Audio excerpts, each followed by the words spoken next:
19, I was a member, of course, since this is of importance, of the USPA, United States Psychotronics Association, originally in its founding year in 1975 called the U.S. Radionics Association, but it changed it the next year because of the connotation of radionics and the somewhat bad taste it had in the mouth of scientists and some other people. They renamed it the Psychotronics Association.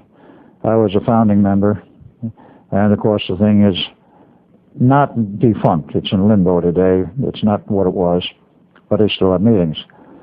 Through that organization and its annual meetings, I met Preston Nichols.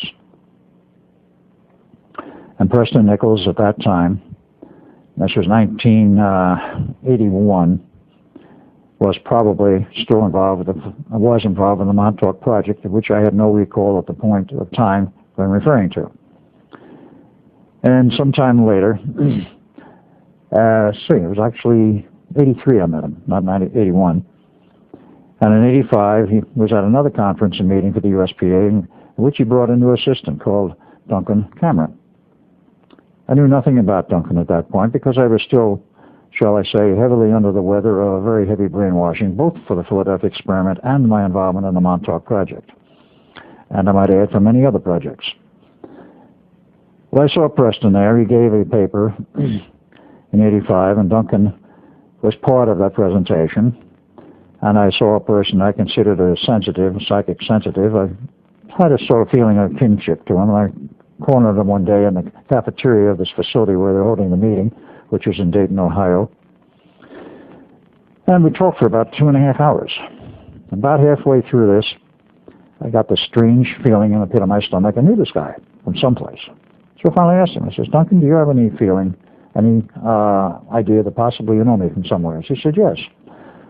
I says, I do. I says, from where? He says, I have no idea. And I said, I got the same feeling. I also have no idea where it's from.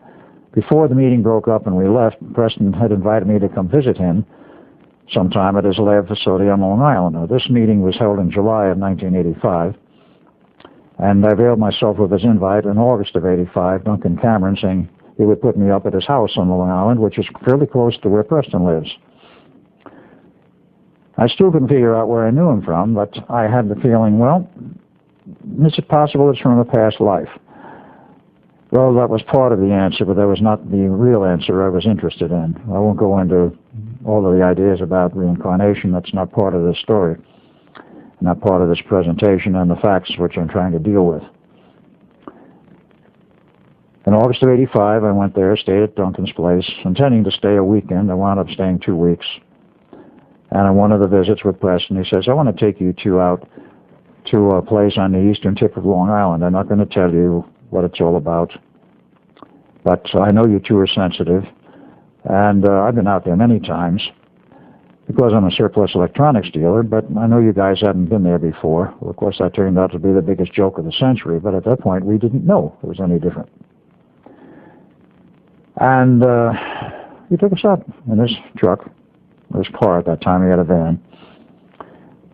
Took us to the base, parked to the parking lot outside the base. The fences were down. It was totally deserted, and we wandered all over the place. And I could feel, as Duncan did, some horrendous projects had taken place there in the recent years and was obviously completely shut down, totally abandoned, with wrecked equipment everywhere, unwrecked, completely intact electronic equipment in the buildings. The doors were unlocked. There was nobody to patrol the place, nobody looking after it. It was like somebody packed up and walked out and left this huge base with all this equipment and many, many military buildings behind. A huge power plant, this giant radar tower,